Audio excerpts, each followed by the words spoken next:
नमस्कार लोरास किचन को बहुत बहुत स्वागत। आज आम राखी पूर्णिमा अवसर में प्रस्तुत करवा गोटे सुंदर मीठा कलाकांद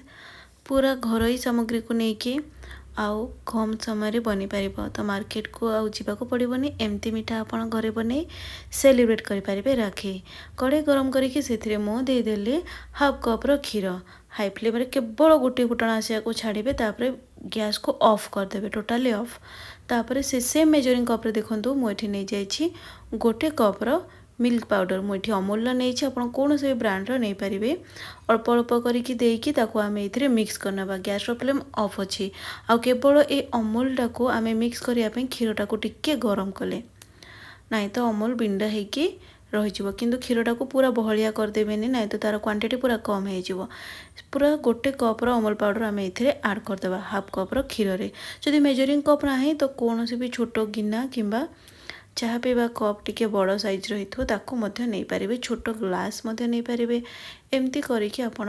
अमूल टाक मिक्स करने जदि भी टिके खदड़ हो जाऊँगी तो नो प्रॉब्लम कहीं आग को आम ये पनीर दबा ये देखो मुझे नहीं जाइए पनीर ये पनीर भी मो घरे तैयारी करी गोटे लिटर क्षीर में मुझे पनीर टाक तैयारी करी तार हाफ मुझे नौची पूरा मेजरिंगटा आपन को कही दूची। आउ पनीर तो आपन जानी पारथुबे आजिकल केते भेजाल तो आपको घरे बनैकी करबा निहाती भल रहिबो। एमती गोटे ग्रेटर ताको आमे कोरी नबा पूरा छोट छोट दाना करदबा जदि ग्रेटर नाही तो पूरा छोट छोट करके आपन छुरी रे काटी परिबे। एबे देखंतु एटा रेडी हो गला आउ गैस फ्लेम एबे भी ऑफ अच्छी। एबे आमे सेथिरे ए पनीर टाको दे दबा दे साला परे ताको आमे कोन करबा ना भल भाबरे मिक्स करनबा से सेम स्पून ने ताको केवल टिके गोले दबा। पनीर जदि आपण केमती बना जाए जानिया को चाहती तो मोर ये चैनल में पनीर वीडियो अच्छी आपन सेठू जाइए चेक करें। निश्चय घरे बनैकी पनीर की खातु देहपाई भी भल टेस्ट भी भल रहिबो। तो ये देखो मुझे सबको मिक्स करनेली मिक्स कर सारा पर गैस फ्लेम को आम लो रे पूरा रखा ऑन करवा गैस लो रे रखा आ लो रे रखिकी ताको आम गोले चलवा कंटिन्यूअसली गोलुवा कहीं यहाँ तले लगी जबार चांस अच्छी जेहेतु पनीरटा छेना पुणी मिल्क पाउडर पड़ी तो सीटा बहुत शीघ्र तले लगी तो आम आपन कौन करेंगे ना ताको एमती गोले चलुवे आउ एटा ना पूरा भलरे मिसीजिव बहुत सुंदर भाव में बहुत ही टेस्टी मीठा गोटे निश्चय बनैकी घरे राखी सेलिब्रेट करंतु। जदि आपण मानक ये वीडियोटी भल लगी चैनल को प्लीज सब्सक्राइब करने धीरे धीरे देखो से गाढ़ा होबार लगी बेसी समय भी लगभग कम समय बनी पार केवल टिके ध्यान देवे देखो ये फ्लोइंग कंसिस्टेंसी जो एमती टिके गाढ़ा ही आसो ना आपन कौन करेंगे ना हाफ कप्र चीनी देदेवे चीनी रो क्वांटिटी टिके अधिक अच्छी तो से चीनी एतिकी ही देवा कथा अपन जदि चाहती तो टिके कम करि परिबे।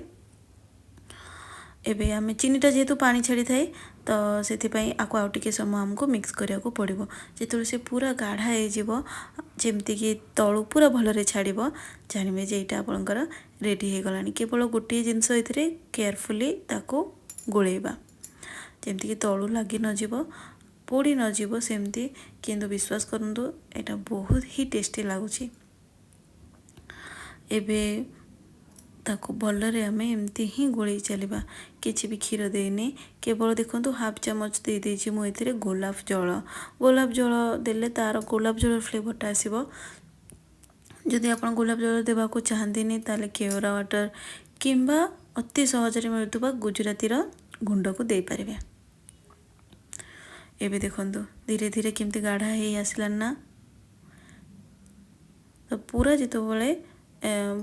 पूरा ताको काठुआ करदेवेनि जस्ट टिके एमती रोथुव स्पून छाड़ुव एतकी ही आपन ताको बनइबे जमती मो स्टेप बाय स्टेप कहले सेमती बनातु देखिए बहुत भलरे बनी पार। एबे जो प्लेट रे आमे ताको सेट करवा ना से टिके घी देकी ताको चारिपट को एमती लगेदेवा कहीं ताको जो आम कट करवा ना से भल भाव जमती छाड़ी आसब। आमे मीठा तैयारी कला बेले किसी भी घी देने केवल प्लेट रे देवा। एबे से गरम गरम प्रस्तुत कर रखिदिया मिश्रण को आनिकी एथिरे देदेबा आताको एटा बहुत गरम अच्छी बिल्कुल भी हाथ लगेबेनि स्पून साहाय्य ही एमती साइज करदेबे। एमती स्पून साहाय्य हल्का हल्का ताको आपण साइज करदेवे चारिपट को एमती खेलई देवे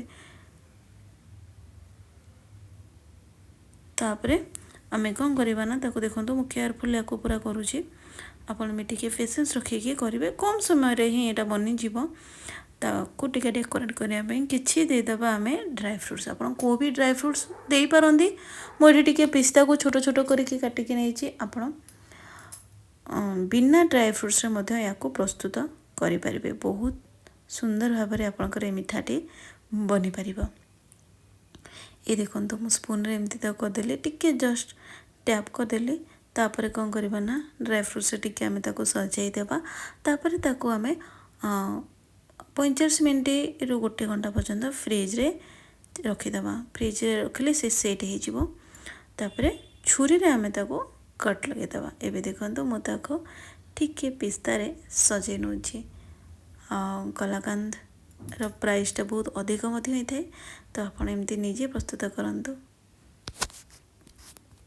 आज पे एतिकी नमस्कार जय जय।